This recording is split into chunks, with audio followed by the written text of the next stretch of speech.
रामायण का हिंदू धर्म में एक विशिष्ट स्थान है। मनुष्य जाति के जीवन और उनके कर्मों का विशेष प्रकार से रामायण में विवरण दिया गया है। इसमें भगवान राम और देवी सीता के जन्म एवं जीवन यात्रा का वर्णन है। हम में से अधिकांश लोगों को रामायण की कहानी पता है, लेकिन इस महाकाव्य से जुड़े कुछ ऐसे भी रहस्य हैं जिनके बारे में लोगों को जानकारी नहीं है। आज हम आपके सामने रामायण से जुड़े ऐसे ही 13 रहस्यों को उजागर कर रहे हैं। ऐसा माना जाता है कि मूल रामायण की रचना ऋषि वाल्मीकि द्वारा की गई थी, लेकिन कई अन्य संतों और वेद पंडितों जैसे तुलसीदास, संत एकनाथ इत्यादि ने भी इसके अन्य संस्करणों की रचना की है। हालांकि प्रत्येक संस्करण में अलग अलग तरीके से कहानी का वर्णन किया गया है, लेकिन मूल रूपरेखा एक ही है। ऐसा माना जाता है कि रामायण की घटना 4वीं और 5वीं शताब्दी की है। रामायण के हर 1000 श्लोक के बाद आने वाले पहले अक्षर से गायत्री मंत्र बनता है। गायत्री मंत्र में 24 अक्षर होते हैं और वाल्मीकि रामायण में 24,000 श्लोक हैं। रामायण के हर 1000 श्लोक के बाद आने वाले पहले अक्षर से गायत्री मंत्र बनता है। यह मंत्र इस पवित्र महाकाव्य का सार है। गायत्री मंत्र को सर्वप्रथम ऋग्वेद में उल्लिखित किया गया है। राम और उनके भाइयों के अलावा राजा दशरथ एक पुत्री के भी पिता थे। श्री राम के माता पिता एवं भाइयों के बारे में तो प्रायः सभी जानते हैं, लेकिन बहुत कम लोगों को यह मालूम है कि राम की एक बहन भी थी, जिनका नाम शांता था। वे आयु में चारों भाइयों से काफी बड़ी थी। उनकी माता कौशल्या थी। ऐसी मान्यता है कि एक बार अंग देश के राजा रोमपद और उनकी रानी वशिनी अयोध्या आए। उनको कोई संतान नहीं थी। बातचीत के दौरान राजा दशरथ को जब यह बात मालूम हुई तो उन्होंने कहा, मैं अपनी बेटी शांता आपको संतान के रूप में दूंगा। यह सुनकर रोमपद और वशिनी बहुत खुश हुए। उन्होंने बहुत स्नेह से उसका पालन पोषण किया और माता पिता के सभी कर्तव्य निभाए। एक दिन राजा रोमपद अपनी पुत्री से बातें कर रहे थे। उसी समय द्वार पर एक ब्राह्मण आए और उन्होंने राजा से प्रार्थना की कि वर्षा के दिनों में वे खेतों की जुताई में राज दरबार की ओर से मदद प्रदान करें। राजा को यह सुनाई नहीं दिया और वे पुत्री के साथ बातचीत करते रहे। द्वार पर आए नागरिक की याचना न सुनने से ब्राह्मण को दुख हुआ और वे राजा रोमपद का राज्य छोड़कर चले गए। वह ब्राह्मण इंद्र के भक्त थे। अपने भक्त की ऐसी अनदेखी पर इंद्रदेव राजा रोमपद पर क्रुद्ध हुए और उन्होंने उनके राज्य में पर्याप्त वर्षा नहीं की। इससे खेतों में खड़ी फसलें मुरझाने लगी। इस संकट की घड़ी में राजा रोमपद ऋषिशृंग ऋषि के पास गए और उनसे उपाय पूछा। ऋषि ने बताया कि वे इंद्रदेव को प्रसन्न करने के लिए यज्ञ करें। ऋषि ने यज्ञ किया और खेत खलिहान पानी से भर गए। इसके बाद ऋषिशृंग ऋषि का विवाह शांता से हो गया और वे सुखपूर्वक रहने लगे। बाद में ऋषिशृंग ने ही दशरथ की पुत्र कामना के लिए पुत्रकामेष्टि यज्ञ करवाया था। जिस स्थान पर उन्होंने यह यज्ञ करवाया था वह अयोध्या से लगभग 39 की पूर्व में था और वहां आज भी उनका आश्रम है और उनकी तथा उनकी पत्नी की समाधियां हैं। राम विष्णु के अवतार हैं, लेकिन उनके अन्य भाई किसके अवतार थे? राम को भगवान विष्णु का अवतार माना जाता है, लेकिन आपको पता है कि उनके अन्य भाई किसके अवतार थे? लक्ष्मण को शेषनाग का अवतार माना जाता है, जो क्षीरसागर में भगवान विष्णु का आसन है, जबकि भरत और शत्रुघ्न को क्रमशः भगवान विष्णु द्वारा हाथों में धारण किए गए सुदर्शन चक्र और शंखशैल का अवतार माना जाता है। 4. सीता स्वयंवर में प्रयुक्त भगवान शिव के धनुष का नाम है। हम में से अधिकांश लोगों को पता है कि राम का सीता से विवाह एक स्वयंवर के माध्यम से हुआ था। उस स्वयंवर के लिए भगवान शिव के धनुष का इस्तेमाल किया गया था, जिस पर सभी राजकुमारों को प्रत्यंचा चढ़ाना था। लेकिन बहुत कम लोगों को पता होगा कि भगवान शिव के उस धनुष का नाम पिनाक था। 5. लक्ष्मण को गुदाकेश के नाम से भी जाना जाता है। ऐसा माना जाता है कि वनवास के 14 वर्षों के दौरान अपने भाई और भाभी की रक्षा करने के उद्देश्य से लक्ष्मण कभी सोते नहीं थे। इसके कारण उन्हें गुदाकेश के नाम से भी जाना जाता है। वनवास की पहली रात को जब राम और सीता सो रहे थे तो निद्रा देवी लक्ष्मण के सामने प्रकट हुई। उस समय लक्ष्मण ने निद्रा देवी से अनुरोध किया कि उन्हें ऐसा वरदान दे कि वनवास के 14 वर्षों के दौरान उन्हें नींद न आए और वह अपने प्रिय भाई और भाभी की रक्षा कर सके। निद्रा देवी इस बात पर प्रसन्न होकर बोली कि अगर कोई तुम्हारे बदले 14 वर्षों तक सोए तो तुम्हें यह वरदान प्राप्त हो सकता है। इसके बाद लक्ष्मण की सलाह पर निद्रा देवी लक्ष्मण की पत्नी और सीता की बहन उर्मिला के पास पहुंची। उर्मिला ने लक्ष्मण के बदले सोना स्वीकार कर लिया और पूरे 14 वर्षों तक सोती रही। 6. उस जंगल का नाम जहां राम, लक्ष्मण और सीता वनवास के दौरान रुके थे।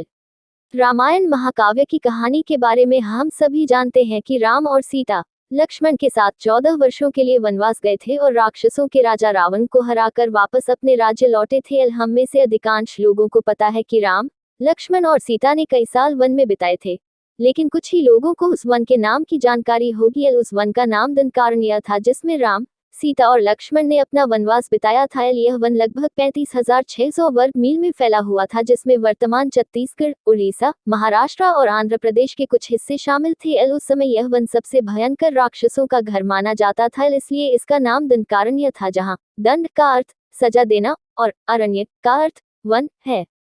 7. लक्ष्मण रेखा प्रकरण का वर्णन वाल्मीकि रामायण में नहीं है। पूरे रामायण की कहानी में सबसे पेचीदा प्रकरण लक्ष्मण रेखा प्रकरण है, जिसमें लक्ष्मण वन में अपनी झोपड़ी के चारों ओर एक रेखा खींचते हैं। जब सीता के अनुरोध पर राम हिरण को पकड़ने और मारने की कोशिश करते हैं, तो वह हिरण राक्षस मारीच का रूप ले लेता है। मरने के समय में मारीच राम की आवाज में लक्ष्मण और सीता के लिए रोता है। यह सुनकर सीता लक्ष्मण से आग्रह करती है कि वह अपने भाई की मदद के लिए जाए, क्योंकि ऐसा प्रतीत होता है कि उनके भाई किसी मुसीबत में फंस गए हैं। पहले तो लक्ष्मण सीता को अकेले जंगल में छोड़कर जाने को राजी नहीं हुए, लेकिन बार बार सीता द्वारा अनुरोध करने पर वह तैयार हो गए। इसके बाद लक्ष्मण ने झोपड़ी के चारों ओर एक रेखा खींची और सीता से अनुरोध किया कि वह रेखा के अंदर ही रहे, और यदि कोई बाहरी व्यक्ति इस रेखा को पार करने की कोशिश करेगा तो वह जलकर भस्म हो जाएगा। इस प्रकरण के संबंध में अज्ञात तथ्य यह है कि इस कहानी का वर्णन न तो वाल्मीकि रामायण में है और न ही रामचरितमानस में है, लेकिन रामचरितमानस के लंका कांड में इस बात का उल्लेख रावण की पत्नी मंदोदरी द्वारा किया गया है। 8. रावण एक उत्कृष्ट वीणा वादक था। रावण सभी राक्षसों का राजा था। बचपन में वह सभी लोगों से डरता था, क्योंकि उसके 10 सिर थे। भगवान शिव के प्रति उसकी दृढ़ आस्था थी। इस बात की पुख्ता जानकारी है कि रावण एक बहुत बड़ा विद्वान था और उसने वेदों का अध्ययन किया था। लेकिन क्या आपको पता है कि रावण के ध्वज में प्रतीक के रूप में वीणा होने का कारण क्या था? चूंकि रावण एक उत्कृष्ट वीणा वादक था, जिसके कारण उसके ध्वज में प्रतीक के रूप में वीणा अंकित था। हालांकि रावण इस कला को ज्यादा तवज्जो नहीं देता था, लेकिन उसे यह यंत्र बजाना पसंद था। 9. इंद्र के ईर्ष्यालु होने के कारण कुंभकर्ण को सोने का वरदान प्राप्त हुआ था। रामायण में एक दिलचस्प कहानी हमेशा सोने वाले कुंभकर्ण की है। कुंभकर्ण रावण का छोटा भाई था, जिसका शरीर बहुत ही विकराल था। इसके अलावा वह पेटू बहुत अधिक खाने वाला भी था। रामायण में वर्णित है कि कुंभकर्ण लगातार 6 महीनों तक सोता रहता था और फिर सिर्फ एक दिन खाने के लिए उठता था और पुनः 6 महीनों तक सोता रहता था। लेकिन क्या आपको पता है कि कुंभकर्ण को सोने की आदत कैसे लगी थी? एक बार एक यज्ञ की समाप्ति पर प्रजापति ब्रह्मा कुंभकर्ण के सामने प्रकट हुए और उन्होंने कुंभकर्ण से वरदान मांगने को कहा। इंद्र को इस बात से डर लगा कि कहीं कुंभकर्ण वरदान में इंद्रासन न मांग ले, अतः उन्होंने देवी सरस्वती से अनुरोध किया कि वह कुंभकर्ण की जिह्वा पर बैठ जाएं, जिससे वह इंद्रासन के बदले निद्रासन मांग ले। इस प्रकार इंद्र की ईर्ष्या की वजह से कुंभकर्ण को सोने का वरदान प्राप्त हुआ था। 10. नासा के अनुसार रामायण की कहानी और आदम का पुल एक दूसरे से जुड़े हुए हैं। रामायण की कहानी के अंतिम चरण में वर्णित है कि राम और लक्ष्मण ने वानर सेना की मदद से लंका पर विजय प्राप्त करने के लिए एक पुल का निर्माण किया था। ऐसा माना जाता है कि यह कहानी लगभग 1750 साल पहले की है। हाल ही में नासा ने पाक जलसमुद्र में श्रीलंका और भारत को जोड़ने वाले एक मानव निर्मित प्राचीन पुल की खोज की है, और शोधकर्ताओं और पुरातत्वविदों के अनुसार इस पुल के निर्माण की अवधि रामायण महाकाव्य में वर्णित पुल के निर्माण काल से मिलती है। नासा के उपग्रहों द्वारा खोजे गए इस पुल को आदम का पुल कहा जाता है और इसकी लंबाई लगभग 30 किलोमीटर है। 11. रावण को पता था कि वह राम के हाथों मारा जाएगा।